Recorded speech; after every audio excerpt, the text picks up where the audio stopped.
Good afternoon from the Circus Sports of the Mint-Kentucky Downs studio. I'm Ross Johnston. The Wildcard round concluded last night in the NFL playoffs with the Houston Texans dominating the Steelers 30-6 as we now have the schedule for the divisional round this upcoming weekend. On Saturday, Bills at Broncos playing at 3:30. The 49ers head to Seattle playing at 7 p.m. And then on Sunday, the Texans will play in New England at 2, and the Rams head to Chicago to play at 5:30. In Titans news, Jordan Schultz reported today that the team will be interviewing former Giants head coach Brian Daboll on Friday, which is the first known head coaching interview for Daboll this offseason.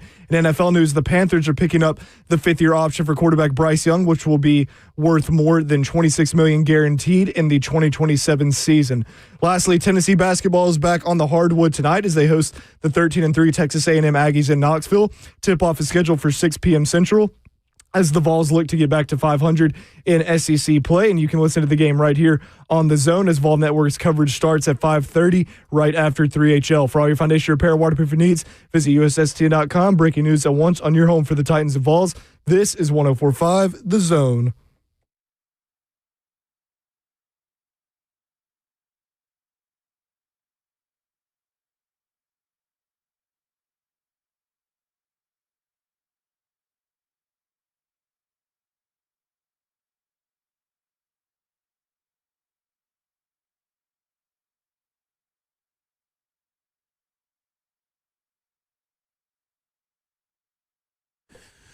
Cover 2 with Blaine Bishop and Zach Lyons here on 104.5 The Zone, powered by All Four Seasons Garage Doors. 615-737-1045 is the number. We're broadcasting live from the 104.5 The Zone Circus Sports Studio. Kentucky's largest sports book can now be found at Circus Sports at Kentucky Downs.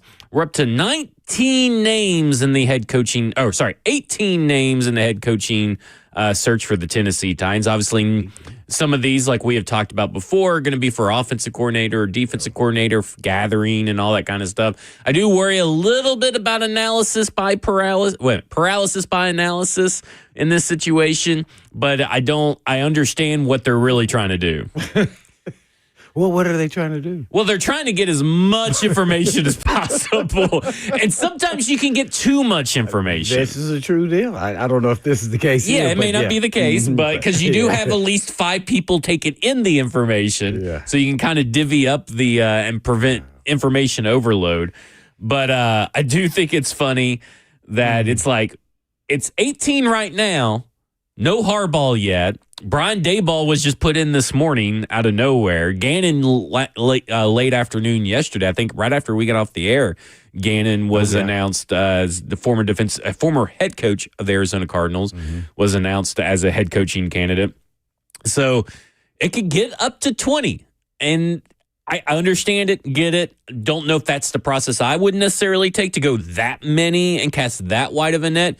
But I do understand, they're just getting as much information as possible from all these coaches, not just about what they would do on offense with Cam Ward, but about what they would do on defense with Jeffrey Simmons and other young pieces and stuff like that. It is a wide net to gain insight into leadership styles, scheme styles, maybe what goes on at other organizations, what went wrong there, all that kind of stuff. I mean, these interviews can cover and give you an information of a wide range, for sure. Yeah, well, I mean, I would cast a wide net because I think they don't really know what direction they want to go. And that's when you do something like this, at least in my eyes anyway. And that's not to say you should know your direction, but you're trying to cover all bases because you may change your mind. You may think you're going to go in one direction with a veteran coach, using this as an example, or maybe you go with a second-year go-round for a head coach or a second-year first-time, a head coach. I guess you want to give it if he had a shorter leash. Someone like Callahan who actually had play-calling duties and just had a short stint with, another organization, like Saleh, let's say. So you just don't know. So you want to get as much information as you can, and also you want to see who's a fit. First and foremost, fit. Then number 2 probably is going to be leadership and being a leader of men and kind of go from there. Also, your backdrop and, your own background check of them and your sources and resources that you have with maybe coaches that you know of or organizations that will give you some little tidbits on inside information. So Yeah, I think they're doing the right thing here. I'm still thinking about the Harbaugh. I'm still waiting to see when he's coming, or has he already come? Well, okay. Did you hear about what happened after we were off air yesterday about that whole situation? Oh, no. But first of all, what are the rules? You guys keep me on track with the rules on the interview process and how they have to let the media know when. I thought you were supposed to tell us beforehand, not after the fact. Well, when I'm talking about when they went to Harbaugh's house, the Bears and the Giants, and then had a conversation. Now they could have a personal relationship, and then that would just so happen you went to go over his house right after he got fired. Flew all the way over to his house. Really? Okay. So how does this process supposed to work, and how do they kind of navigate and able to do that? Breaking news. Steelers head coach Mike Tomlin, this report by Ian Rappaport. Steelers head coach Mike Tomlin has informed the team that he plans to step away from coaching. Wait a minute. Say that again? Step away from Ian Rappaport, Steelers coach Mike Tomlin has informed the team that he plans to step away from coaching. No announcements about future plans or anything, but it just sounds coaching like he's the gone. Steelers. Yes. Yep. Okay, so this is Rappaport. So Mike Tomlin. Well, okay, Ian Rappaport is saying now. Of course, everybody's got different wording tweets. Yeah. So I'll read you, Blaine, what Ian Rappaport is saying. Coach Mike Tomlin has informed the team they plan to step away from coaching, meaning one of the greatest to do it will take a break. So it sounds like TV. Yeah. Now, other people are saying head coach Mike Tomlin are parting ways. Which is true. Yeah. I'm stepping down as head coach. I don't see Rappaport's the only one with that wording so far. Mm-hmm. Okay, so that is key in this situation is that nobody's saying that he's taking a break. He's the only Rappaport so far is the only person that is reporting that he is taking a break. So we'll keep you guys updated on that. We'll also obviously talk about if the take a break is true or not. Mm-hmm. We'll talk about, maybe him being Tennessee Titans head coach in consideration, how the Steelers opening affects the Tennessee Titans as well. Because that's probably the next conversation is that, okay, we'll let the news filter through and we'll come back to Mike Tomlin. One thing we know for sure is that the Pittsburgh Steelers job is open. And I think a lot of people will say, well, this obviously becomes number 2 most attractive job behind the Ravens. Mm-hmm. I don't think I necessarily agree with that. You still got a GM up there that hasn't really found a quarterback, and his draft picks last night on the offensive line did not look too good against that Texans defense. And you have an unsettled quarterback situation. You're picking 21st in the draft. You're probably headed for a rebuild, but they do have $65 million in cap space, so that rebuild could be a quicker rebuild on the fly. Where would you rank the Pittsburgh Steelers job opening? Oh, well, just historically, just the Steelers organization, I would put them number 1. If you want to just talk about the history of the Pittsburgh Steelers. But if you want to talk about pieces and that they have already there, I think they have, you could just say they don't have a quarterback. Now, that's easier said than done. Whether you go the rookie route, draft pick, do you move up, back, however you want to do it, or do you go with a middling veteran quarterback that may be a free agent? I don't know who the free agent guys are. Maybe that's not even a good one out there. But I think Daniel Jones and Malik Willis are the best two. Oh.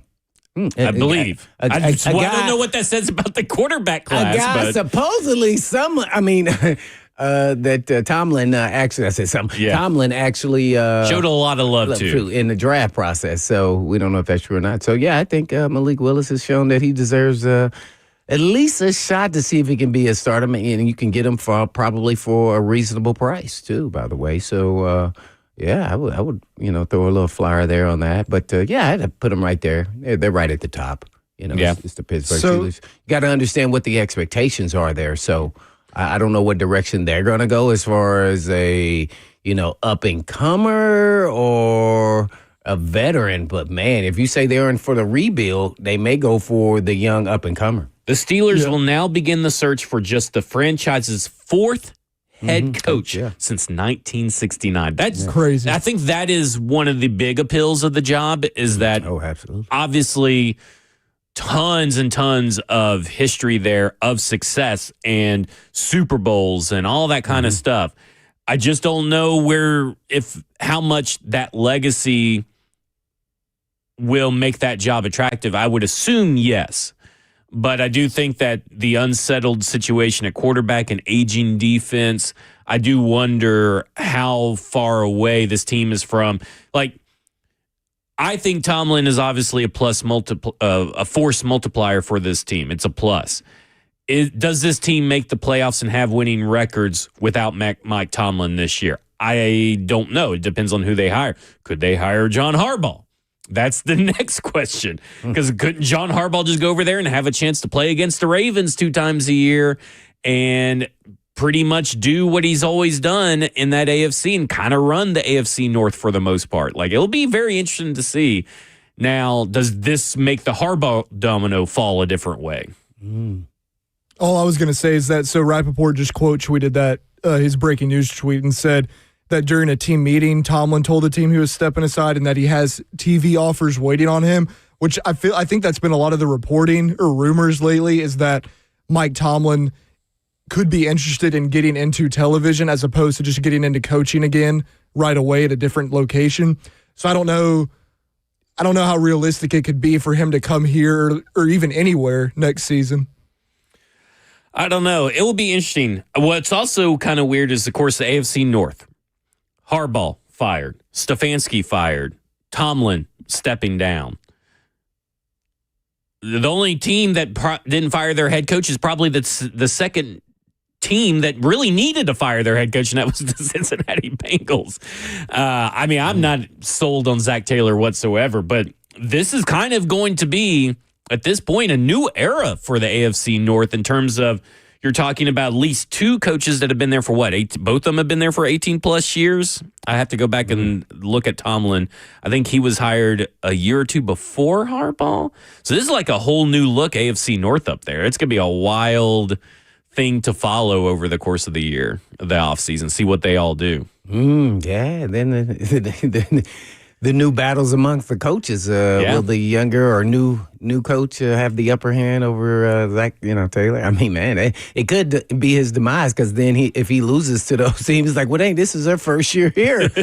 We got to let you go now. Yeah. So just never know how it works. And you never know what coaches are actually looking for, because coaches have a different thought process sometimes, and they may like the challenge of, I get to pick my quarterback at some point, whether it's free agent or in the draft, and whether it's his first year or the second year. So it may be appealing to a lot, or be part of a rebuild. Some coaches love that challenge. I built my team. Yeah. See that? So it'll be really interesting what route they go. If I was guessing, I want to say they may go young. You think so? I mean, they did with Tomlin, right? Tomlin was a guy that came kind of out of nowhere to take that job, and I wouldn't be surprised if they'd kind of follow that mold, right? Like, it proves super successful. Maybe they take a chance on a Jesse Minter. Maybe they take a chance on a Chris Shula and someone like that. Someone that maybe they go Robert Saleh. And then you could just kind of carry over what the Tomlin thing is, right? I mean, he's very, he's obviously not as good as Mike Tomlin, but maybe in this situation, in this environment, with this ownership, with the defense already in place, you can kind of keep things afloat while you are rebuilding maybe that offense or retooling that offense. That seems to me like a perfect fit. Like, it's just like Mike Tomlin Jr., and maybe that's not what Steelers fans want to hear. But, I mean, that seems like a pretty good fit for if you really wanted to carry it over. And don't forget, I believe Brian Flores coached there, right?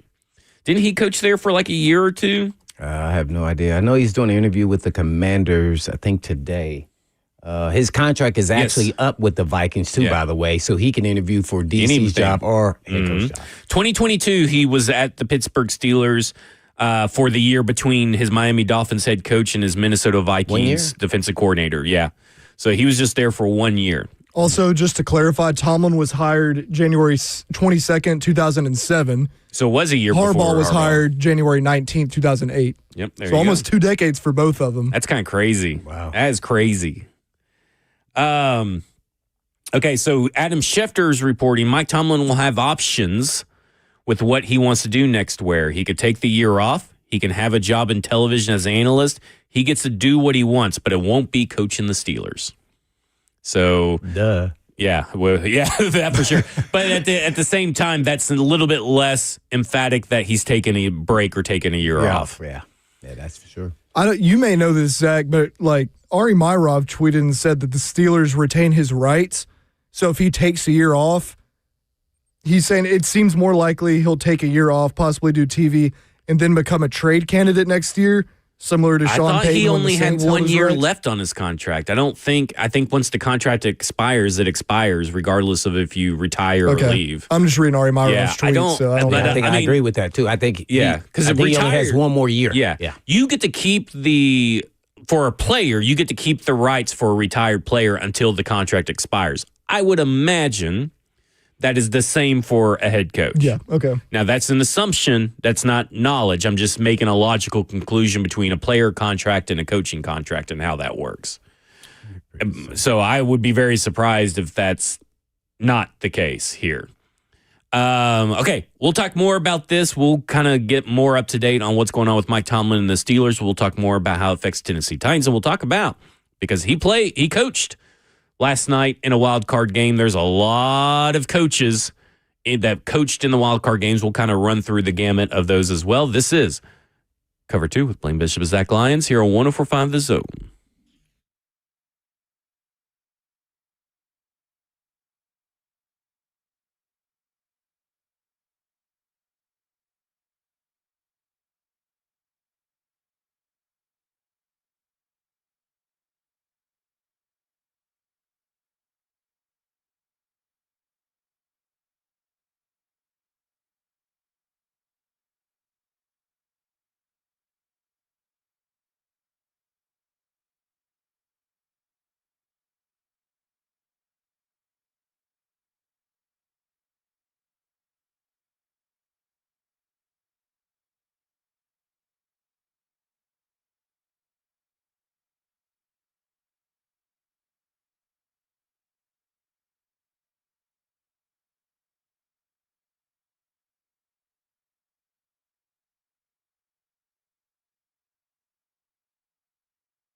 Cover 2 with Blaine Bishop and Zach Lyons here on 104.5 The Zone, powered by all Four Seasons Garage Doors. 615-737-1045 is number.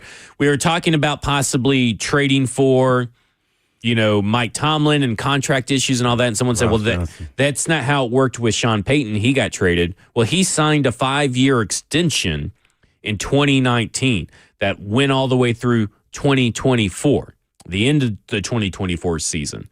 So he would have to be traded. As far as the understanding that I know is that Tomlin's contract was only for one more season. Mm-hmm. So if you want him now, because of how everything is being worded, where he's quote unquote stepping down or stepping away, he ain't quitting technically. They still hold the rights to his contract. Which no different than if he retired. No different than if he retired, that he's going to have to be traded for unless they decide to fire him and then make that announcement, as a way to let him go take another head coaching job. But let's be honest, if you were an NFL team, aren't you trying to trade him if someone wants him? I don't know, but I do think that with these wordings, we have to be careful, because I'll say what I said after the Cliff Kingsbury thing. When it was announced that they mutually agreed to part ways, I was like, no, that dude got fired. Cliff Kingsbury got fired. Now, this could just be, maybe he is stepping down and that's what he wants to do. Maybe they came to some disagreement in their talks of how they view the team and where they want to take the team. Who knows, really? But we just can't just say for the fact that 100% this was Tomlin's decision or 100% this was the Steelers' decision. We won't really ever know for a little bit more than likely, if we ever do know. But I would think that this year it's going to be a break, going to be some media, if I had to bet what Tomlin is going to do.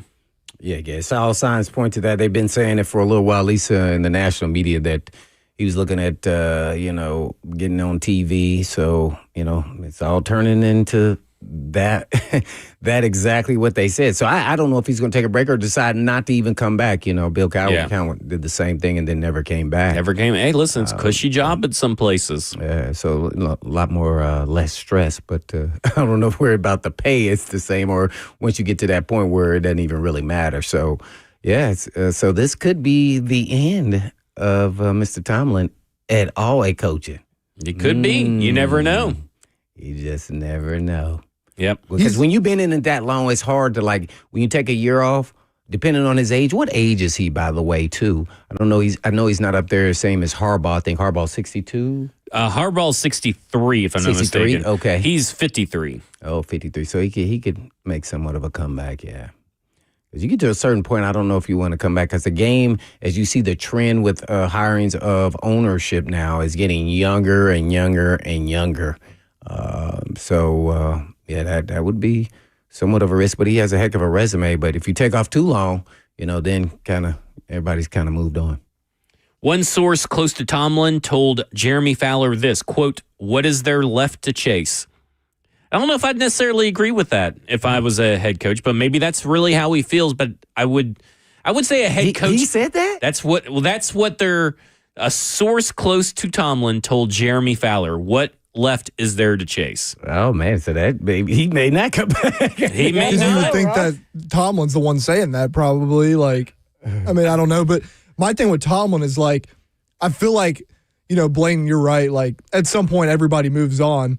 But I feel like in the next, 2, 3, maybe even 4 coaching cycles, if he was out of the game, he would be a top candidate in every one of them to come back. You know what I mean? I feel like he could come back and get a job somewhere the next, 3, 4 years if he wanted to. I put him at, let's say, 58. Yeah, but then, you're right after that. At some point, people are going to be like, yeah, whatever. He's been out for too long. But with, 19 years, no losing seasons, I know that kind of Steelers fans aren't happy about that anymore. They want another Super Bowl, obviously. But that's something that might never be done ever again, honestly. And to be honest, be careful what you wish for. I mean, these kinds of situations, because, you talk about a head coach hiring, the Steelers have had it really good. I mean, we just said 4 coaches only since 1969. 4 head coaches. All have had pretty much some kind of huge success. That can easily flip on its head for an organization. That can easily, if you get the wrong coaching hire, if you're the Pittsburgh Steelers, and then you immediately find out, well, this guy's in way over his head, and then you have to fire him in a couple of years, and you're firing another one, you can easily get into a cycle of firing coaches. Now, I think the institution of this organization is strong enough that maybe that won't happen. I mean, obviously, they're doing something right inside the building, right? You don't have that kind of success without knowing what you're doing. Yeah, Excuse me, but you never know. Titans ownership to ask them what are they looking for in a head coach. What are you guys looking for? Who's your short list? Yeah, well, also too, like you bring up a good point. You know, they haven't really had to go through a rebuild, and it's not the easiest thing in the world to do. By the way, if that's the route they choose, which I think a lot of people would understand, that that can be difficult too. Not everybody gets that right. I mean, the Jets have been rebuilding since forever. Well, it's just a crazy coaching cycle, right? I mean, we haven't even necessarily gotten confirmation that LaFleur has actually signed an extension yet. Like, we could still see Matt LaFleur hit the market at some point. Oh, yeah. It's no done deal. But does he have one more year on his deal, though? I think, yes, he has one more year on his deal as well. But he would have to be fired. The reporting was they were trying to rework it, right? The reporting was they were trying to work out an extension. That word "try" that means that gives you an out. Look up the exact wording because it was I think it was either Schefter or Fowler. It was either the word try or something similar to try. It was a weird wording. I think on it was that. Just try. It may have been, but it's like a process or in process of trying. It was like there was an extra word or so in there, and you're like, that may be from LaFleur's agent. Yeah. So 1 day ago, Schefter, Packers now are expected to try to work out a deal in the coming days to keep Matt LaFleur. Expected to try. Yep, that's expected. Yeah, I don't mean it's going to happen. We say, we tried, but it didn't work. So, by my count, if LaFleur gets fired, that's 10 head coach openings. That is ridiculous. Surely LaFleur does not get fired, but I would not put it. I would not. Not in this coaching cycle. No. How many times did we probably think that? Yeah, Harbaugh and Tomlin are really going to get fired. Like, never. We always put it out as a possibility, but we didn't really expect it. So you can't discount LaFleur, especially with this coaching cycle. Well, then if he gets canned, does he become the number one guy because of age over Harbaugh? I mean, Harbaugh's got the better resume overall, but he's older. Feel like they're all the same at this point. Like Harbaugh, Tomlin, LaFleur, Mike McCarthy. Just get one of them at this point because Green Bay's job opening is going to be super attractive. We know the Baltimore Ravens is super attractive, and probably NFL perception is that the Steelers' job is super attractive. You may not even have a chance at some of these other guys. Because, if you're the Ravens, aren't you trying to go for Matt LaFleur? I mean, I would be. I don't know. I mean, it's wild. This is a wild coaching cycle. So if he got canned, do you think there would be a chance they would promote Jeff Hafley or try to, since he's such a hot candidate already? I don't know. Could be. This is an insane coaching cycle. I think LaFleur would go to number one to the Titans. Yeah, you think so? As far as the possibility, because of the organization knows him. Yep. For that, whether they're 1 year or not, they know him. And the people offensive mind. Right, and he can call plays, and he has experience. And he beat the Titans with Malik Willis. Yeah. So, I mean, quarterback development. I mean, we're going down a checklist here. And he's kind of, checking a lot of the checks that they like. So that I would say he would be number one over Harbaugh and Tomlin because of the relationship. I could see that. Relationship there. And this is from the team's perspective. I could definitely from the see Titans' that. perspective, no doubt. Now, is he a better coach than the other two? Their resume speaks for themselves, right? So that shows you sometimes relationships and understanding who they are and what you're looking for, and if he's a fit. Yep. So they may look at him a little bit different. I don't know. I don't know if they like his leadership style or the way he goes about his business. At least offensively, they did pretty good. It's up and down at times, but mostly consistent. Yeah, I would say they've been largely a consistent offense for probably the last 2 years, but there are times where in these big moments that consistency disappears. Mm-hmm. And that's the issue. Like, I know a lot of people will talk about, well, I don't want Jeff Hafley because he got smoked by the Bears. Well, it was 6 points until the fourth quarter. And meanwhile, Matt LaFleur only scored 6 points after scoring 21 points. Right. And meanwhile, Matt LaFleur got out of 3 drives less than 28 yards in an entire quarter. Like, there, you can see a lot of people have talked about this, but I saw it as well during that day. But like a lot of people have talked about how he has this weird look on his face. He had the same look on the Commanders where he like just freezes, but he just looks like his eyes glossed over and he tenses up and freezes. And sometimes he doesn't freezes? Know. Well, maybe. I mean, it's probably cold in Chicago. You're over there acting like I mean, like, but he gets really tense. He gets tense. I think people are taking and running with that a little bit more. Maybe you're intense because somebody effed up out there and you went over 50 times. Man, maybe. See, that's what I'm saying. So I do think a lot of their issues were more player-driven than anything else. Yeah, that's kind of, and that's not to say he's not somewhat of a choker in critical moments, but I think we got to take what we see on the sidelines with a grain of salt. Now, we don't know what's going on in the headset. We don't.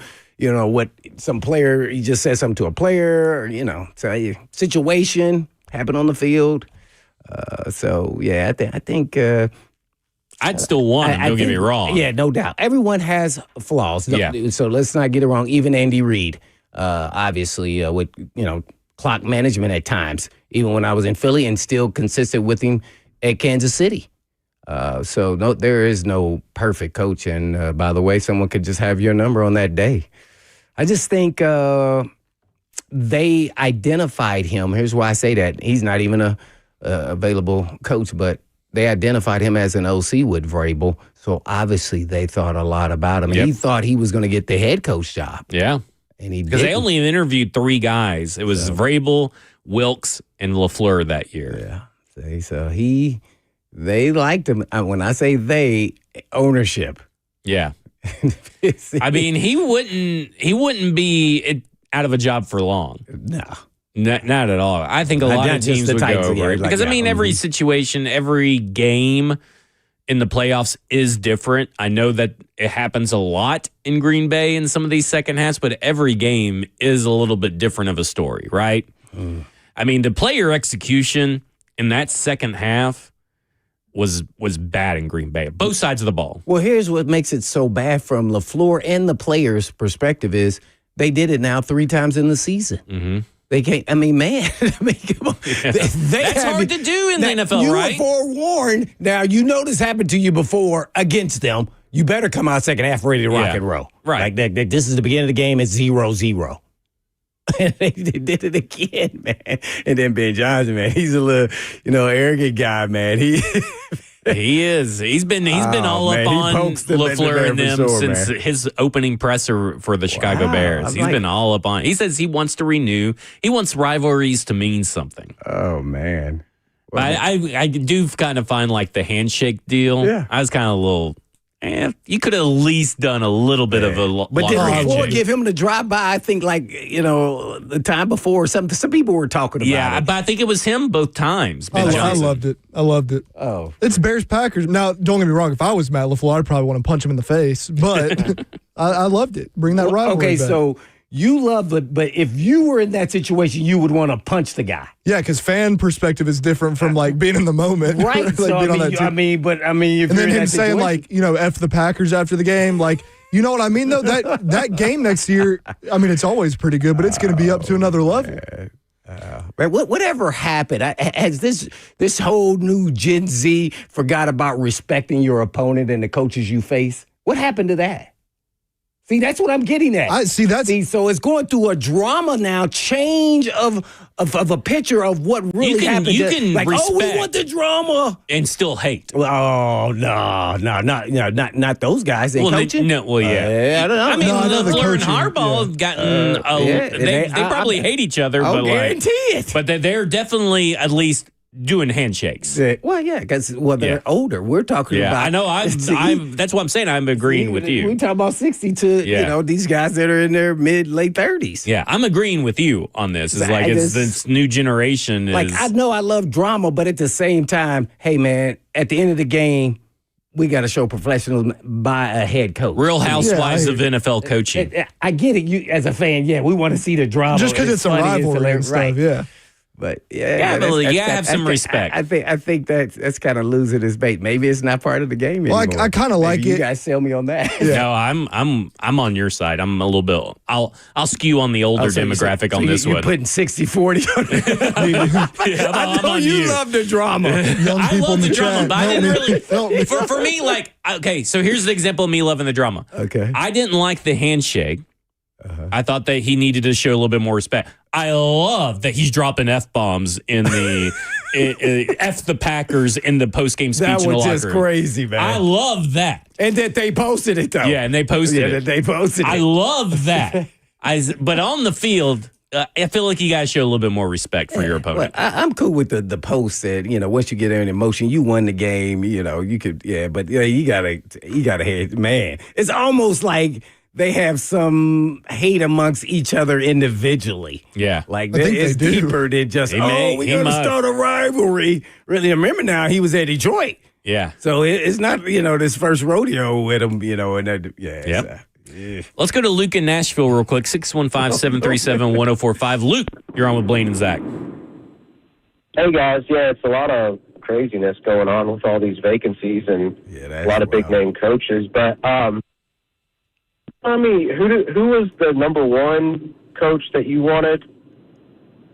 I mean, right now, Harbaugh technically, but the number one coach I wanted was Halfley before that. Halfley. Okay.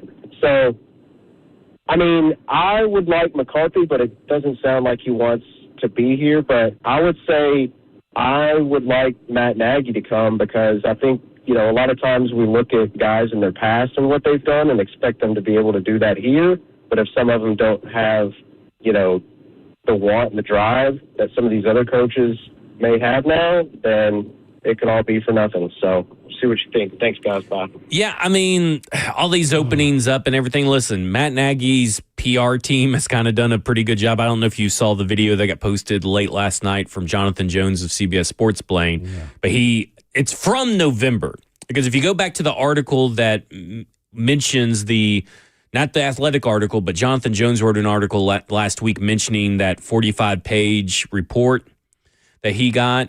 He said it was from a conversation they had in November. So now they've released the video of that conversation in November. And there's a lot of PR work in there, but I think there's a lot of truth of what he learned from his time in Chicago. It's definitely worth going and listening to. But he talks about why he kind of wants to be a CEO head coach. He's picked the brains of head coaches that haven't been play callers.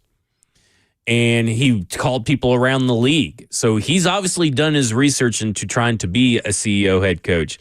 So I'm not as out on Nagy as everybody else, but it's really hard to get excited about Matt Nagy when you have so many candidates to choose from, especially when John Harbaugh's out there. And speaking of John Harbaugh, when we come back, we'll give you the latest report. There was a report that just came out a few minutes ago about John Harbaugh and the Tennessee Titans. This is Cover 2 with Blaine Bishop and Zach Lyons here on 104.5 The Zone.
Well, naturally, the holidays are over, but man, the weight that I've gained around the midsection is not over. And the approach to weight loss at Edge Peptide and Hormone Therapy is a little bit different. We make sure all the patients have extensive lab work and face-to-face conversation in office with our nurse practitioner, create a customized treatment plan tailored to your specific needs. And Ed walks you through the process with guiding you through the treatment, answering questions, supporting you along the way, as well as giving you access to their in-body scanner to track weight loss and make sure you're maintaining that huge muscle mass that you have gained, as well as lowering your A1C, keeping your cravings in check, prioritizing protein, and having someone guide your journey from start to finish. So call the team at Edge Peptide today with all your wellness questions at 615-724-1878. That's 724-1878 or online at edgepeptide.com.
Cover 2 with Blaine Bishop and Zach Lyons here on 104.5 The Zone, powered by all Four Seasons Garage Doors. 615-737-1045 is the number.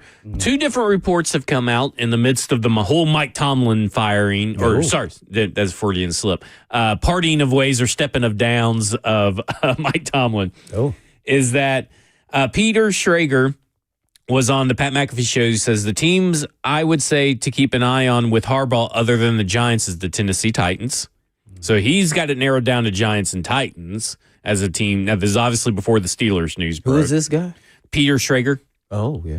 And then Diana Rossini just reported that as John Harbaugh continues to gather information about his next landing spot, I'm told the Giants, Falcons, and Titans are considered the favorites to land the former Ravens head coach at this time. So obviously at this time, Steelers job's open. We'll see if that changes anything. Maybe it does, maybe it doesn't. But there are reports that when some of these reports that come out where it's talking about the Tennessee Titans being an attractive job, it almost feels like PR spin coming from the team. So how important for a head coaching candidate is the new stadium? Because I see these reports to bring up the new stadium as being a reason for a head coach to take this job. And I'm like, is that a factor for head coaches, you feel like? I mean, I wouldn't think so, but I don't know. That feels like that's stuff coming from the team, not from the coaches. Well, I'll say this. I've never heard a coach say he picked a team because of the stadium. Right. So, I think that's another caveat just to it all. Hey, we're going to be in a new stadium here in another year. It's exciting, especially when you're talking about from a league perspective from the NFL.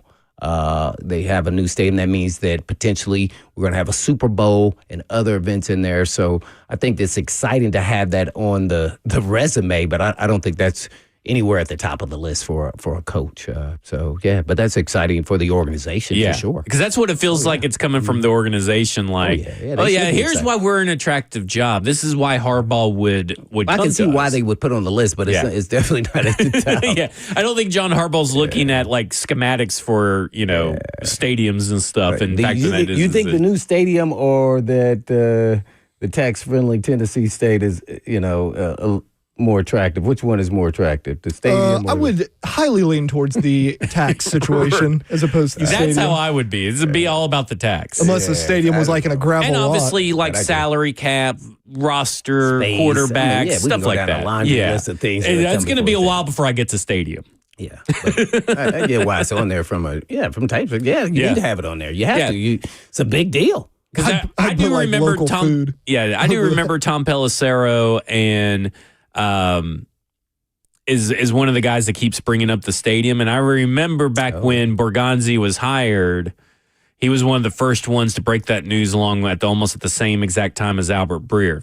Oh. So I would say that he's being fed a little bit of information from that Tennessee Titans for exchange for a little bit of that other information from the Tennessee Titans, because that's how it works. I'm going to feed you this information, but hey, out in public, can you sell this job a little bit more? Make sure to include that we have a new stadium. But what is the point of that? Well, the point of that is to keep your name out in media, right? Well, you are now one of 9 jobs. At the time, one of 8 when Tom Pelissero said that. So you're not only speaking to the attractiveness of this job out in public for John Harbaugh, that's also a message to the other coaches.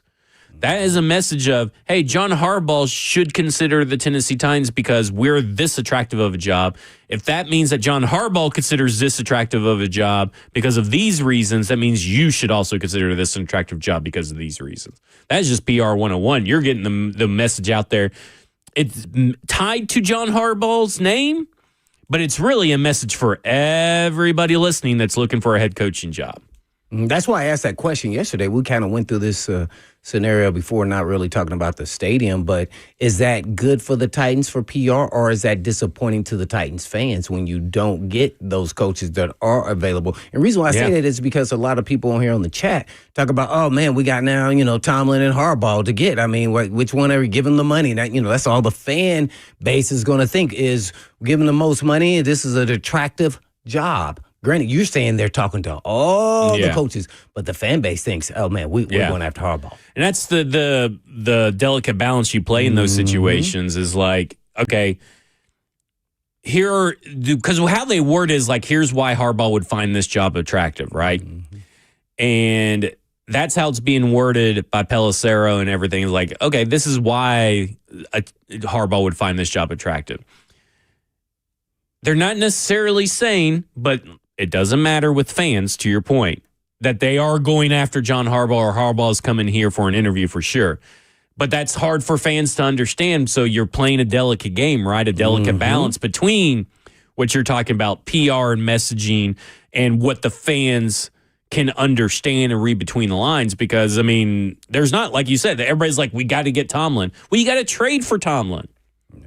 You can't just go and get Tomlin all willy-nilly. Like, you have to actually, and he actually has to want you, right? Like, we're hearing that Harbaugh has interest in the Titans. When is but his now meeting? Have we figured out when his meeting is? Yeah, no meetings. You know what? See, actions tell you what is going on with Harbaugh. Yeah. But guess what? You keep hearing from national media, the Titans keep being in the backdrop of the third, component behind the Giants and the Falcons, right? And while the Falcons and the Giants haven't had a formal interview, they've had formal conversations. Yep. One in person for sure, we know, right? Maybe two. Because the fact that we didn't find out till this morning or late last night that Chris Mara flew all the way to have brunch, I guess, with him on Sunday or breakfast or something. Hey, it was just a car ride away. Yeah.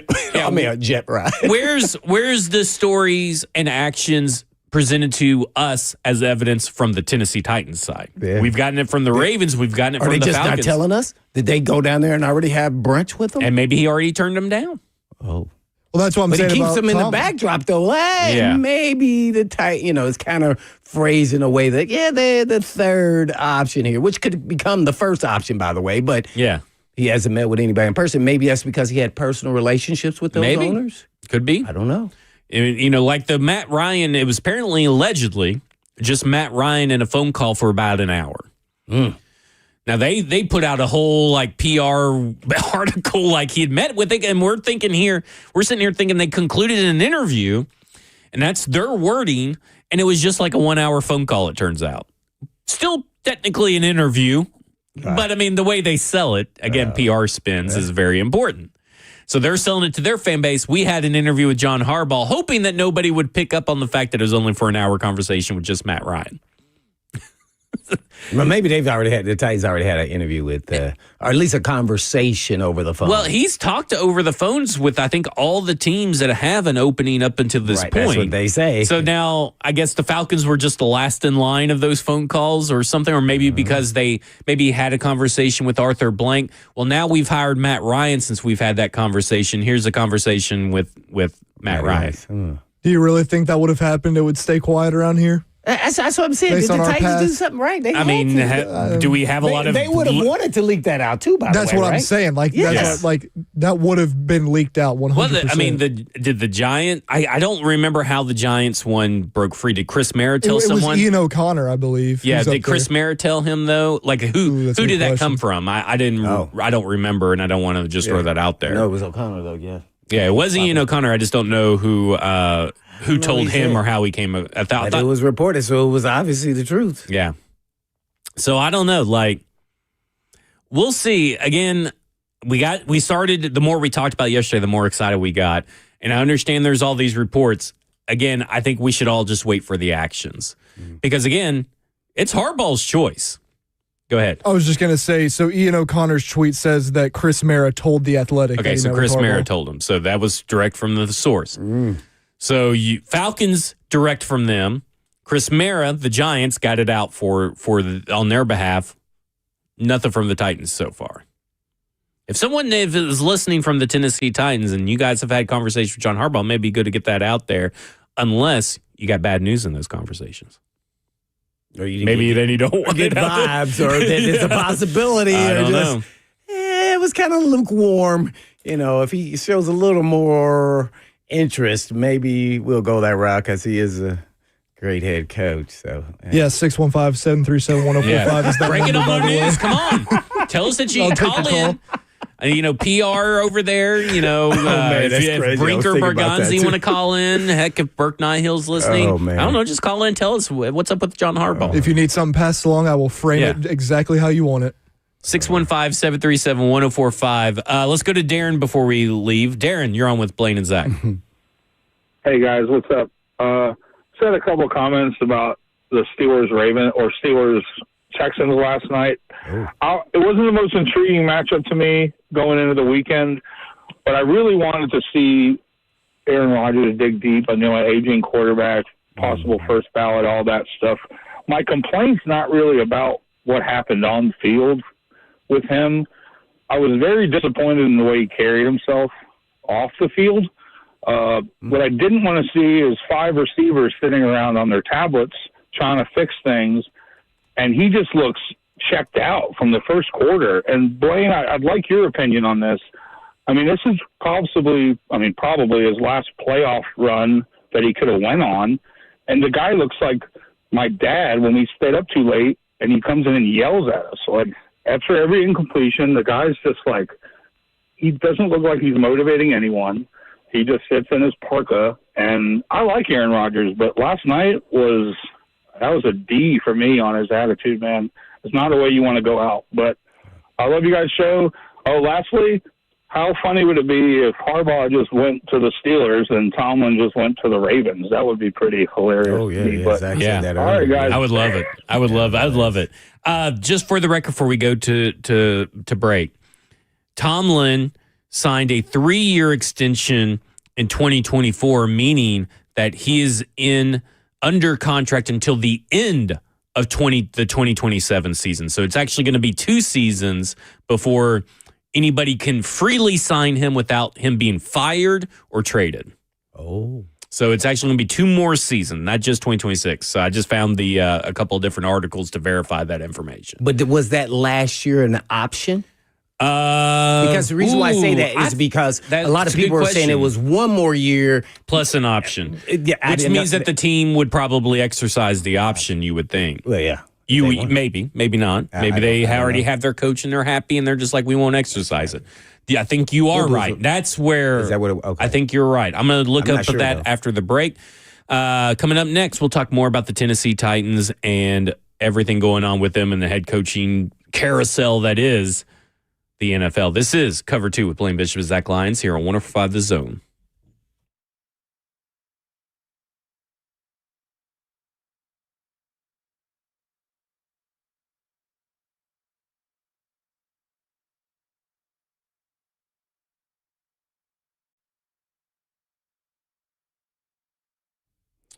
There are a lot of things Americans split on 50-50. Naturally, politics, working from home versus the office, coffee versus tea. And I change up all the time on that one. But there's one thing we all agree on. Hey, it's Blaine Bishop. And that's taking your car in for repairs can be complicated. Your repair is only as good as the person under the hood. So most of the problems in fixing your vehicle is a knowledge issue, not someone trying to rip you off. Are you sure? Yes, that is true. And a lot of techs are not properly trained. So they end up guessing what to do, and that causes delays, and not properly trained also causing a lot of delays, as well as getting your vehicle back when they say they will give it back to you is always an issue for me. And I'm sure you can relate. For around a quarter century, though, Eurofix has done these things differently.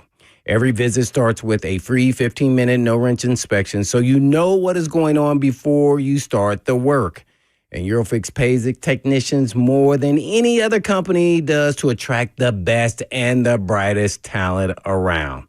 And Eurofix still fixes European vehicles at below dealer pricing with a 3-year, 36,000-mile nationwide warranty on all the work Eurofix performs.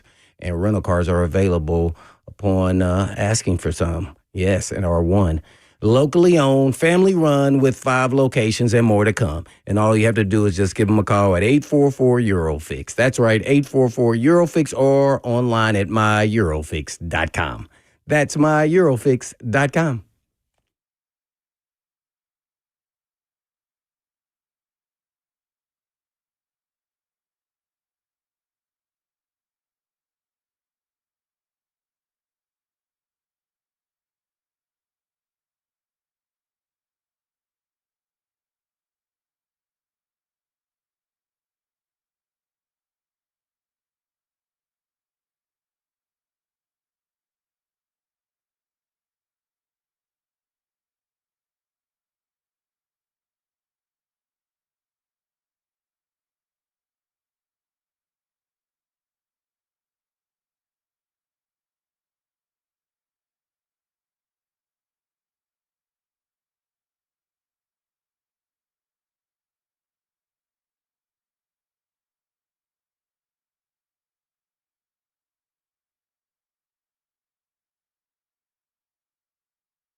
Good afternoon from the Circus Sports at the Mint Kentucky Downs studio. I'm Ross Johnston. The wild card round concluded last night in the NFL playoffs with the Texans dominating the Steelers 30-6. As we now have the schedule for the divisional round this upcoming weekend, with Saturday, we will see the Bills head to Denver to face the Broncos and the 49ers at the Seahawks. On Sunday, the Texans will head to New England to face the Patriots, and the Rams will head to Chicago to face the Bears.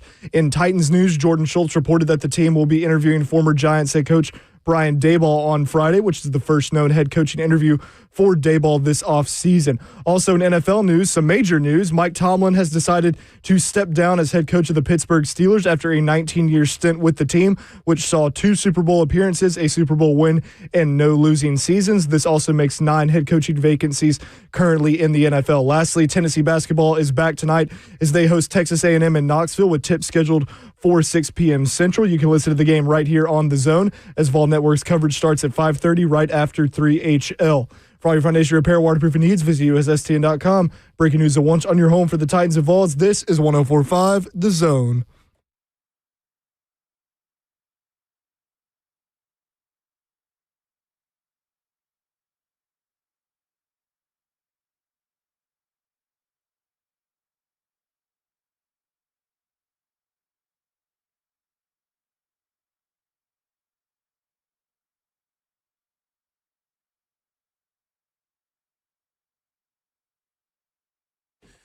Cover 2 with Blaine Bishop and Zach Lyons here on 104.5 The Zone, powered by all 4 Seasons Garage Stores. 615-737-1045 is the number.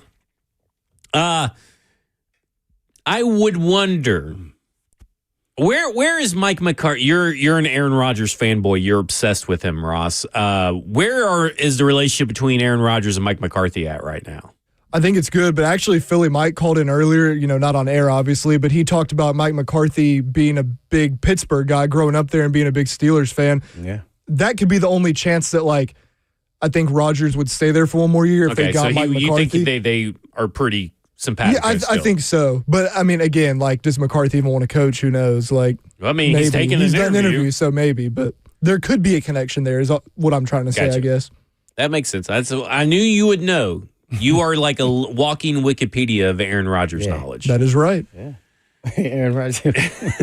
What did you kind of give us your diagnosis of what the caller said? Not just about his play, but about his body language and all that.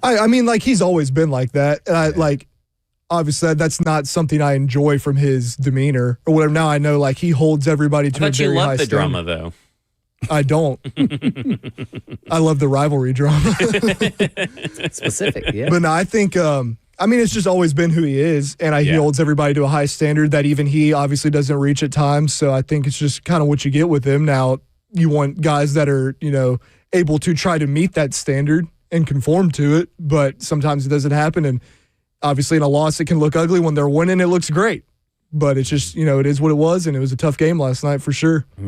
I want to touch on what you were just saying there, and I think that's what happened. I think that's what the caller actually saw. That's kind of how I saw it, is once guys started disappointing him, and I'm talking about offensive line guy, misses block, he gets up and, instead of getting in the guy's face, he's just showing reaction immediately and emotion. That's who he is. He's a fire. So then he tries to contain that when he gets on the sideline and go sit down and kind of thoroughly think through the process, because maybe they're not meeting the standard and intensity that he's trying to see them in game, that they've talked about numerous times. And I'm talking about guys running the wrong routes, what to do when he scrambles around or what have you, let alone his own personal mistakes. So I think that's what you're battling with a guy who knows is coming to an end. Yeah. And the end is right here in front of me, and I don't want to go out this way. So I think when you talk about his history, based off what people said about him before, Tomlin says he was nothing like that, been there with him, let alone the Jets kind of was in the middle of all of that. Yeah. So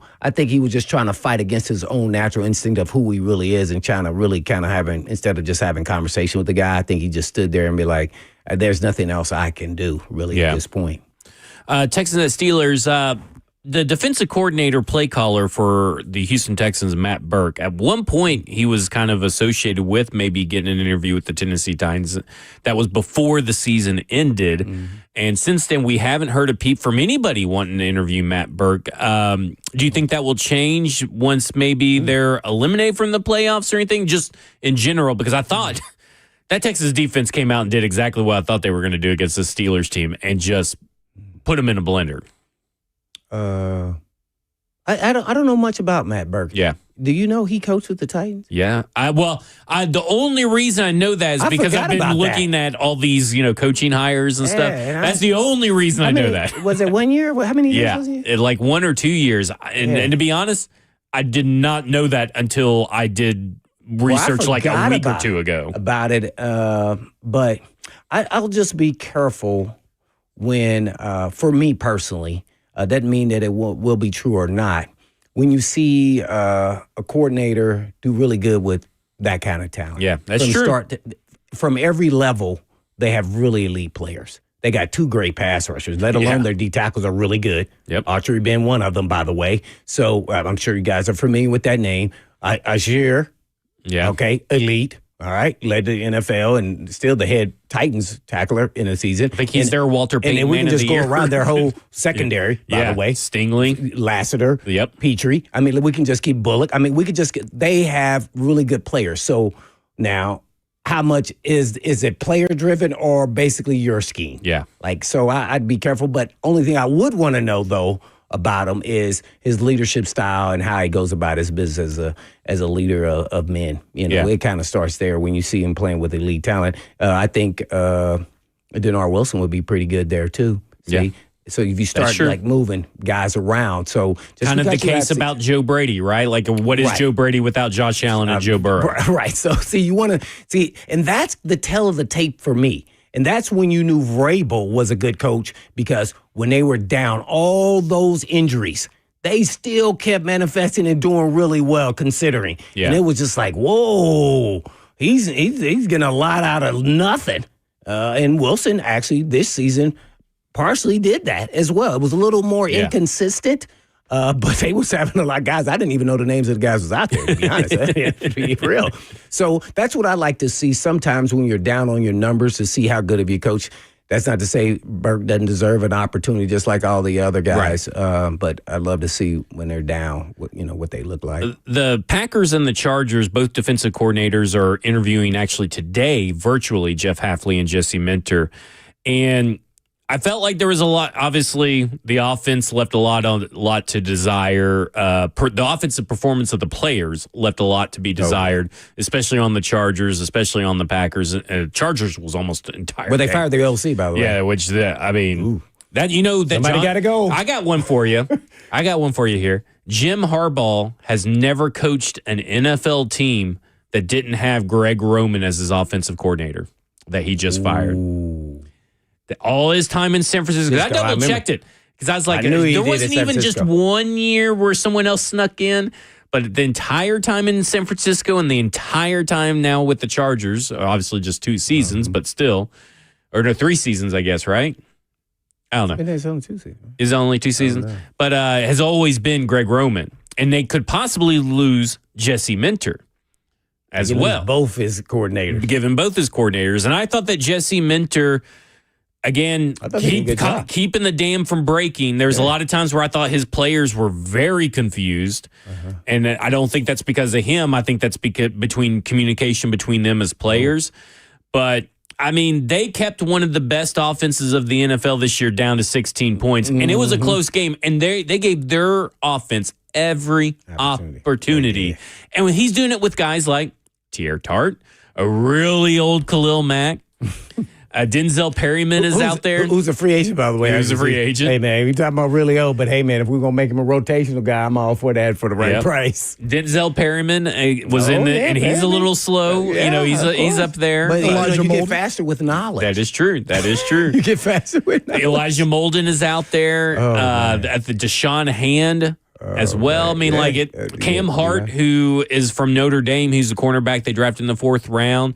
I mean, he's doing it kind of like, it's not the same as Saleh. It's not the same as Hafley. but they are kind of putting pieces together when they lose other pieces to still field good defenses, good enough defenses to give their offenses a shot at winning the game. Yeah. But do you think it was enough offensively that they had a lot of linemen down? That was all season. Well, they kind of looked different, especially after the Titans game, by the way, when they lost like one or two of the guys, or the big first rounder from Notre Dame, too. I think he got leg whipped or whatever, and it kind of messed his leg Joe up. Alt. He went back on IR. Yeah. So they were doing ET stunts and TE stunts all day long, and they just could not, in blitzing schemes that would wrap guys around, and they were just getting lost in the shuffle every time. For me, it was one of those games where there were a lot of plays where the offensive line failed. And then there were times where they held up and Justin Herbert failed. And then there were times where the coverage did not work out in their favor for some of these play calls to when both Justin Herbert was ready to throw the ball and the offensive line held up the wide. It's like nobody got over. Nothing went right. There were very few plays where you're like, all right, finally the Chargers put it all together for at least one play. Like, something failed almost every time on that offense. Now, how much of that is the coach? I don't know, the coordinator, but it really felt like we've now seen kind of Justin Herbert waver in these playoffs a few times and these big moments, even when he's had protection. I'm not saying that he had protection the entire game, but there were moments where he could have made a play and he just tucked it and ran. He could have let a play develop. Now, some of that's also on Greg Roman for doing some long developing routes when you have an offensive line like that. So it's just to me, everybody but Kamani Vidal failed on that offense at some point or another. I think with Justin Herbert, too, and I'm not trying to excuse him because he obviously missed some opportunities in that game, it looked like a quarterback who was thinking constantly about his offensive line. If you know what I mean. Like, it looked like that was just in the back of his head, and you got to do your best as a player to remove that and just play ball. But it is hard when it's been going on all season. It's easier said than done. You did that, too. Like, he's probably getting away from that Titans game. Like, man, the Titans just killed me. Like, man. Yeah. He ended up with more sacks even in the regular season, not just including what we saw on Sunday, than Cam Ward. Oh, really? Well, it's like it's easy for fans to say, like, you got to stay in there and make that throw when you've been getting beat up all season. It ain't as easy as it seems. It ain't as easy as it seems. Tough. And they just going to look, he hadn't got it done in the playoffs. So that's all. But there's also times where he had an offensive line and he didn't get it done in the playoffs. Oh, so yeah, we've kind of seen it both ways. But I just want to say, I've seen a lot of people try to make excuses for Justin Herbert's play. And while I do concede that obviously it's not all Justin Herbert's fault, I mean, it's pretty much everybody's fault on that offense at certain points in time. There are a lot of times where it was his fault too. And in those moments when everything else is failing around you, you have to be the one to step up in those big moments. And he can't do that. Or at least he has not shown through what, 3 postseason games to be able to do that. If he wanted to build a quarterback, though, boy, he fits the bill. Athletically, he looks like arm strength, Yep. size, measurables, all of it. He got it. Yeah. And I don't think the Patriots were doing anything truly exotic in coverage. So. Yeah. They were just manning up. And now they did stunts and stuff. I mean, heck, if you see 1 stunt work, 2 stunts work, 3 stunts work, you're just going to stunt the whole game, right? Yeah. You have to stop me. I'm not going to stop doing them. Yeah. All right, coming up next, we'll talk to Coach Mack as well. This is Cover 2 with Blaine Bishop and Zach Lyons here on 104.5 The Zone.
Cover 2 with Blaine Bishop and Zach Lyons here on 104.5 The Zone, and it's a Tuesday.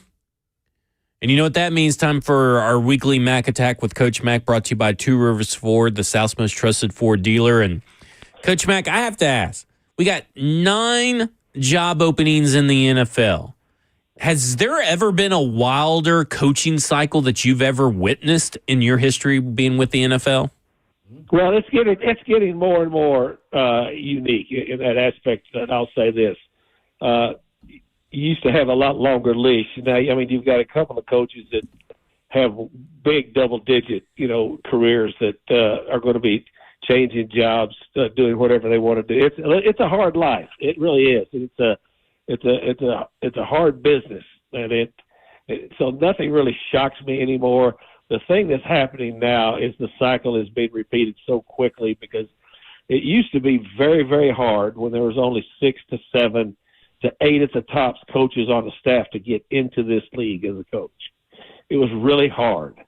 Now, with 25 and 26 coaches on a team, clearly the numbers, make a difference as far as to how many people, can get in. But still, it doesn't take away from the grind of what this business is.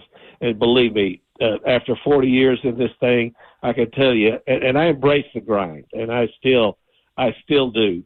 But it wears on you, and sometimes it's just time to make a change. It is interesting you say that about the coaching staffs, because I've been looking at prior coaching staffs, kind of looking at the staffs these teams can build. And I was looking at Brian Daboll's coaching tree, and you go back to those early Patriots team, there was 10 coaches. And I was like, man, is this really what it used to be back in the day? Because now you're right. There's 20-something coaches on every coaching staff, not including all the special assistants that now get more of a high profile in this league. What do you think about that in general? The more staffs, the more people, the better? Or do you think that maybe a smaller, more intimate staff is a better way to go? No, I mean, it just because of the amount of information now and the way that things are. I mean, look, when I first got into this league in 1986 with Mike Ditka hired me at the Bears, there were probably in totality in the office. Now, I'm talking in the office of everybody, probably 30 people. Now you've got upwards of 300, per club. So I mean, everything's expanded. I mean, that part of it's different. The thing that never has changed though is the expectations and the expertise that it takes. But I mean, I like it. I like giving everybody, it just gives you a better chance. But when I was hired, Zach, I mean, I was the 8th coach on that staff, and I was the youngest by far, and guys just didn't leave. You just didn't leave clubs. And so it's changed a lot. And as I say, every year, every offseason, I get a chance, offers to go back and do something else with other teams, some on the coaching aspect of it, some as an assistant head coach, some of this, some of that. I'm really happy with what I'm doing now.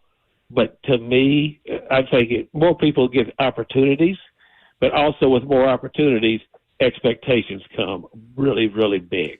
So speaking of opportunities, obviously we talked about the top 9 coaching spots.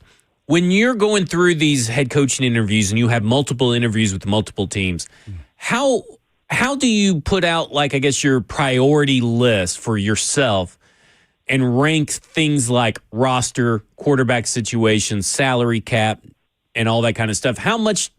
Where do you kind of come to those conclusions about how you would rank all the certain things about a certain organization? What would you rank as your top 3, traits that you're looking for in an organization?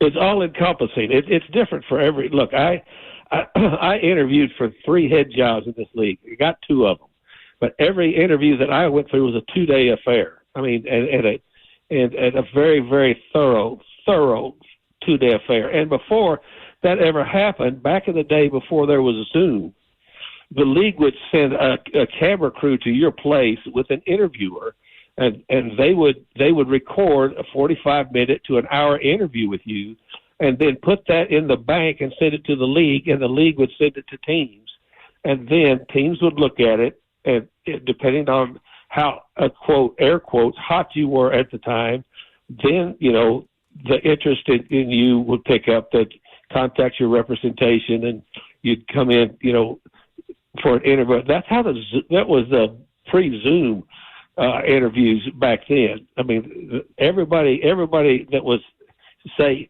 in the pipeline would have a film crew sent to your place, so that everybody in the league would have the same initial copy of you. And then, of course, it depended on, where you were going, what the openings were. But you talk about priorities. You have to be ready. Every interview that I had in person for the 3 jobs that I interviewed for in my coaching career were 2-day affairs. 2 days completely that covered everything from stem to stern.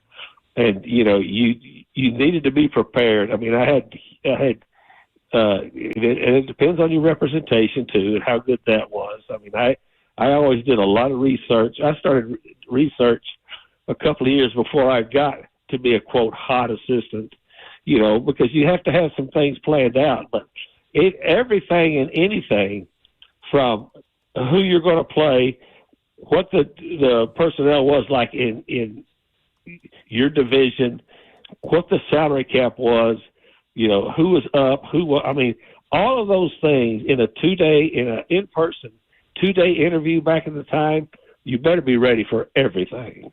We're talking all things NFL and Titans with Coach Mack for his weekly Mack Attack, brought to you by Two Rivers Ford, the South's most trusted Ford dealer. Well, Coach, talking about head coach, what do you wish you would have known once you became a head coach that somebody would have told you this was going to be part of being the head coach that you just kind of weren't prepared for? Well, I mean, everything comes at your desk, Blaine. I mean, you played in the league for a long time, and with that, when you're in charge of that many people, not only players, but also, all the departments, there are so many things that come up daily that you had no idea of. And, I thought that I was prepared because, 12, 13 years, I'd been coaching in the league before I got my opportunity, and I had done deep research. But, every day is something else that comes up. I mean, every day, and some of it doesn't even have to do – the football part of it was the part that was the most reassuring and easy part, because that's the part that you lived and you were prepared for. The rest of it, you talk about being responsible for that many human beings, and that many things can go sideways with decisions that you make. Mm-hmm. I mean, every day, as soon as somebody knocked on the door, you knew very good and well that they weren't just knocking on the door to say, "Hey, Coach Mack, you're doing a hell of a job." It was always, "You got a minute?" And anytime it's "you got a minute," you got a problem. Mm. Well, Coach, we were watching the Texans, and I don't know if you were watching the Texans Pittsburgh game, and naturally we saw really 2 Hall of Fame players for sure, maybe more out there, Casey Hayward. When they're talking about Aaron Rodgers and Coach Tomlin there, and man, you hate to see him go out, losing at least in the first round anyway. But tell us how difficult and how much of a grind it is. 18 years, I think he had, or 19, whatever the number is with Tom, that he had, a winning record with one organization. Now he's going to, I think, take a break, at least a year off. At least that's what they're reporting. To do that in the National Football League, just kind of take us through, man. Like, man, you got to have some luck along the way, but also the right coaching staff. You got to make some great coaching decisions as well. Let alone you got to have some elite quarterback play and defensive play. So, kind of take us through how difficult that is to do, and do you think that'll be duplicated again during our lifetime? Well, it's very difficult because nothing's guaranteed in this league, as you well know. I mean, you lived it just like I did. Nothing's guaranteed day to day. Just because you were good yesterday, or just because everything was working last week, every day. I mean, and I've told you guys this before, and I thought about it when it was told to me when I was very young, when I first came into the league in 1986. Well, the Dick would tell me, just remember this. He said, "I think you're going to have a great career, but just really believe that every day is an interview." And that's what it is. And that type of pressure and that type of an everyday grind, and then to be able to be consistently on top for that many years, that's special. It's very, very special. And I mean, you're going back into the day now, of the Chuck Knowles and the Tom Landrys and the Mike Ditkas and those guys that did it year after year after year. But it was a different era. It was a different time. And now to be able to navigate everything that you do with free agency and everything with the salary cap, I mean, and plus the magnitude of what being a professional coach and professional player is now, it is truly living a life under a microscope. It truly is. And you have to have a mindset that you're not going to let that get to you mentally. That's the first part of it, is that you have to be able to embrace the grind mentally. You know as well as I do, as a player, there are times when you have to sit down and talk to yourself and say, self, here's what I'm going to have to do here, because as hard as this seems right now, it's worth it, and this is what I want to do. No doubt about it. We're with Coach Mack. Give it to some Mack Attack. One more thing, coaches. Since you were, in that conference, all the people in the chat want to know your ideal of what it was like to be in that Bears-Packers rivalry, let alone, Ben Johnson giving him the drive-by to LaFleur there on the handshake, man. Just kind of take us through that, man, what that is really like. It's real. I mean, it's the oldest rivalry in the National Football League. Think about that a minute. And again, I experienced it, 20 times in 10 years. Ooh. It's real. It's extremely real. It's exciting because, I mean, you're talking about history. I mean, the first time I ever, walked into Lambeau Field, you could feel the ghost there. The first time I was in Soldier Field and against the Packers, you could feel all the ghosts. I was there with Mike Ditka and as the head coach of the Bears, and Forrest Gregg was the head coach of the Packers. Two legendary players for those franchises. And believe you me, it was very, very, it was respectful. Let me say this, if I can say it correctly. It was respectful hate is what it was. Oh, respectful hate. I like it. Coach Mack, giving us the Mack Attack. Coach, I mean, obviously you've been a head coach before, and you got a second shot at being the interim head coach as well. There's a lot of head coaches that are former head coaches that are being interviewed by the Tennessee Titans. How much realistically do you expect from one of these retread coaching hires, like those guys, to change? Because they always say something about leaving and learning from their prior mistakes and their prior experience. But how much do people actually learn from that? A lot. Let me just say this. I mean, it's true in life, but especially in professional sports, and more specifically when we're talking about the National Football League, the one trait that you cannot manufacture is experience. And anybody that's ever experienced it has a leg up to begin with, at least, going into it. Because, as we just talked about, I talked about with Blaine, there's so many things that come up that you have no idea until you've experienced it. So you can't manufacture experience, and if you don't learn from it, then that's your fault.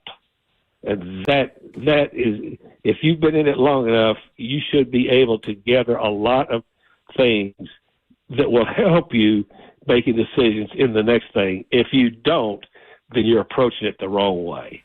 All right, that was Coach Mack here for his weekly Mack Attack, brought to you by Tours Ford, the South's most trusted Ford dealer. Maybe we'll have a head coach to talk about next week. Who knows? Well, you don't know. I mean, this is, there's a lot going on. I will say that. I heard you guys right before I came on talking about Matt Burke. Matt Burke was my assistant for a couple of years when I was an assistant head coach, linebacker coach. Jim Schwartz brought him into the NFL from Dartmouth. He's extremely bright. He's going to get his chance one day too.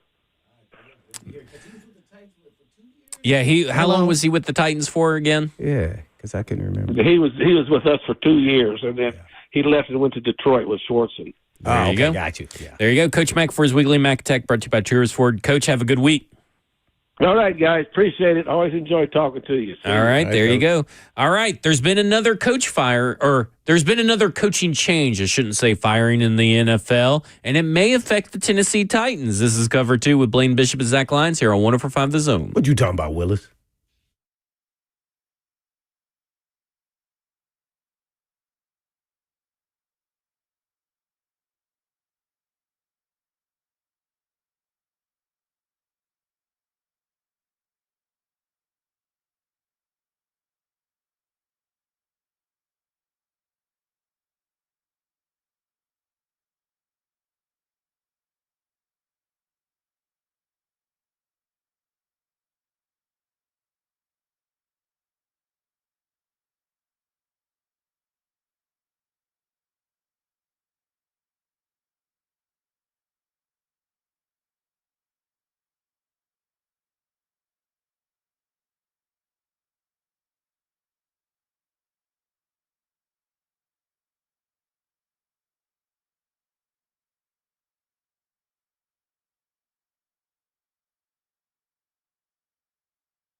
Cover 2 with Blaine Bishop and Zach Lyons here on 104.5 The Zone, powered by All Four Seasons Garage Doors, 615-737-1045.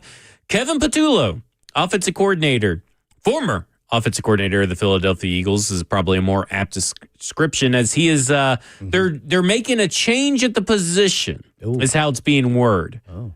So this is like if they took me off air and then put me behind the glass. Behind the glass. And I couldn't do that either. Right. So, I don't, Ross says, yeah. So that's what they're doing with him. We don't know where he's going, but he's not like leaving the organization. Demotion.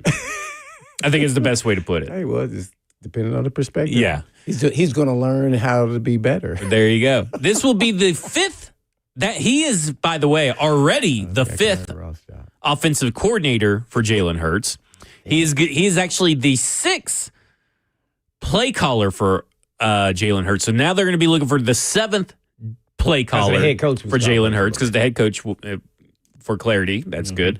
Nick Sirianni at some point did call plays.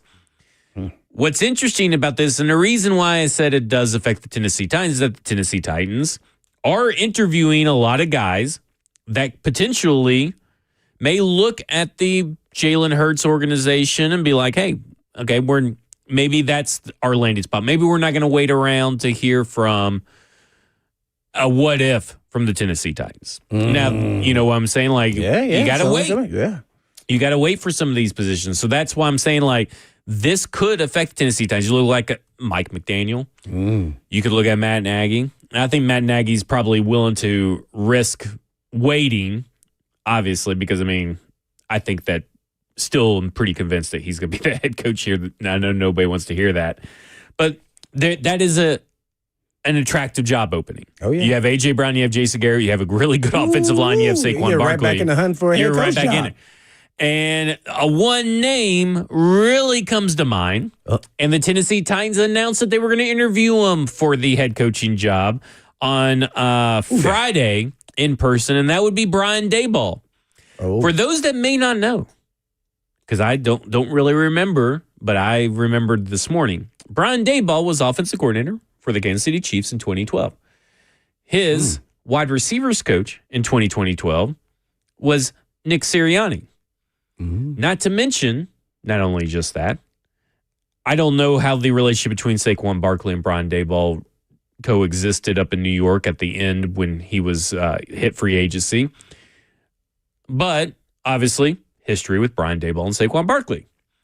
And then obviously, in 2017, when Brian Daboll was the offensive coordinator of the Crimson Tide, what quarterback was that? Oh, it was Jalen Hurts. Tua. Tua was the backup. But it's also Jalen Hurts. So again, I know not many people may want Brian Daboll as their head coach, but this opening, and because we've already seen that Mike McDaniel is interviewing for the Lions job as offensive coordinator. So they're taking interviews for offensive coordinator positions, same time they're taking interviews for head coaching positions. So I would not be surprised if you see Mike McDaniel's name pop up there. But I would say, like, man, Brian Daboll sure does make a lot of sense as long as him and Saquon Barkley are simpatico now, which I don't know. Question. I have one too, but you go ahead. Oh, my question is, can you accept an OC job and then still interview for a head coach job in the same cycle? Technically, yes, but I'm sure it's probably frowned upon. Heavily frowned upon, I would imagine. Because say if Daboll takes the OC job and then all of a sudden, the Titans say, oh, no, we love you as our head coach. That kind of forces their hand. Yeah. Or McDaniels, let's use a better example. Right. Guys that, they would probably want. So, because McDaniel, you brought his name up, going there with all that talent, 1 year, he's gone, and then the head coach. And Saquon Barkley in that run game and that offensive line, I think they would be almost borderline unstoppable. Those two passing receivers and the tight end. Lions situation would be nice too, honestly. Because they got, So my question was a little bit different, and it was about Kevin Patullo. Do we think that kid in Philadelphia is happy? Oh, because he wanted him yesterday. He wants him flipping burgers at McDonald's. Yeah, you remember that kid from yesterday? Oh my! He might still be on the staff, so I don't know if the kid's happy or not. I don't know. Well, probably because quarterback coach. If that kid gets Brian Daboll or Mike McDaniel, this opens the door for that kid not to worry about Kevin Patullo anymore. Yeah. He's basically flipping burgers on a football team, essentially. Essentially. He's ball boy. I'm just going to take a shot. I never really do it. They just figured out that he was, Brian Callahan, before he got a head coach job. Yeah, Now he needs to reconvene and get back to, the fundamentals of how to call plays and everything else. Because that was almost impossible entire season to have that kind of weaponry with the two receivers, running back, tight end, court. That was horrible. Okay, it was hard to watch. It was bad. I don't know if I would have been It was a totally different offense than last year. As those players were. And A.J. Brown may come out looking bad, but at the same time, he got exactly what he wanted because there was no way they were going to function. Well, as players, you hate this too as a player, especially a veteran player in this league. When you hear a call come in, you go, what the? You know how the flow of the plays are supposed to go. Yep.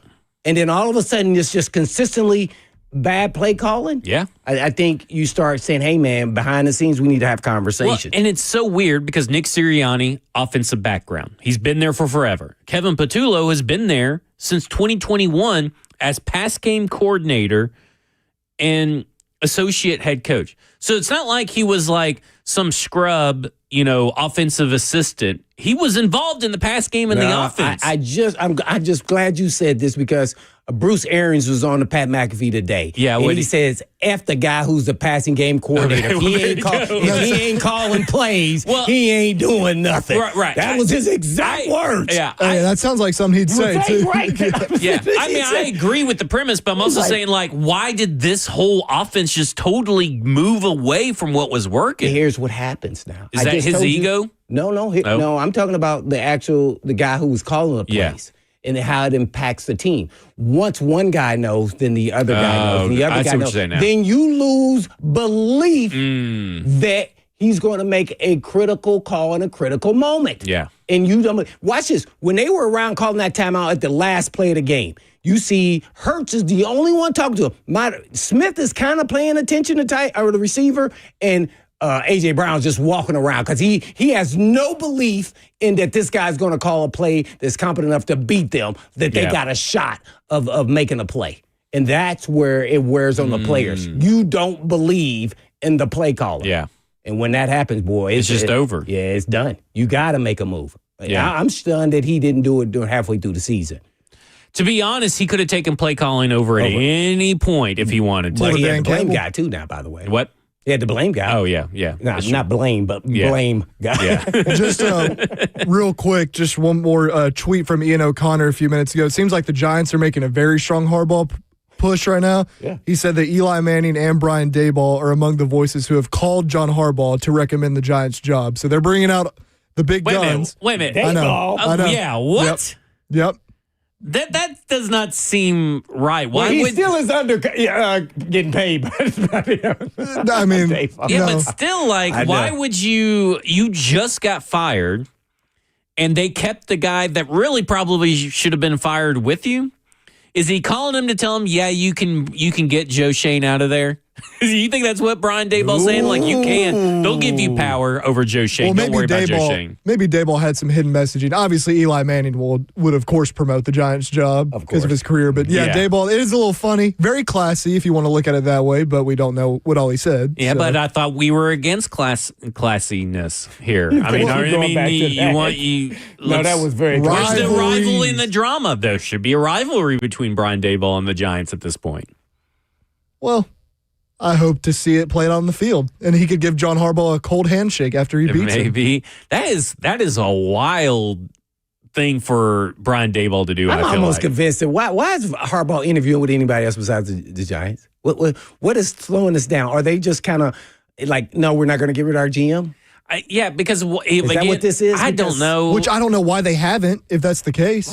I'm trying to figure out what's the sticking points, because if I'm him, I wouldn't even want to. Now that I'm doing my due diligence, I wouldn't even, if I know this owner is going to give me everything I want, and I don't have time for this. Yeah, let's move. I'll have to see tomorrow where everybody stands on the Rooney Rule and the timelines, because that also goes back to our conversation about these coaches waiting around for the Titans head coaching job. In the offensive coordinator position, because I think timeline is very important. So we'll have to figure that out. The Rooney Rule already? Yeah, I don't know. So I'll have to figure that out. I know the Titans meet tomorrow. Because they had Pierce and God, I can't think of it. They've already done it. They have already done it? Yeah. Okay, I'll double check that. But Yeah, please do. we'll talk about all that tomorrow. Well, I'm sure we'll get 30,000 Harbaugh updates over the course of the next 24 hours. We'll talk about that too. This is Cover 2 with Blaine Bishop and Zach Lyons here on 104.5 The Zone. And in the meantime. And in between time, Peace. Ross.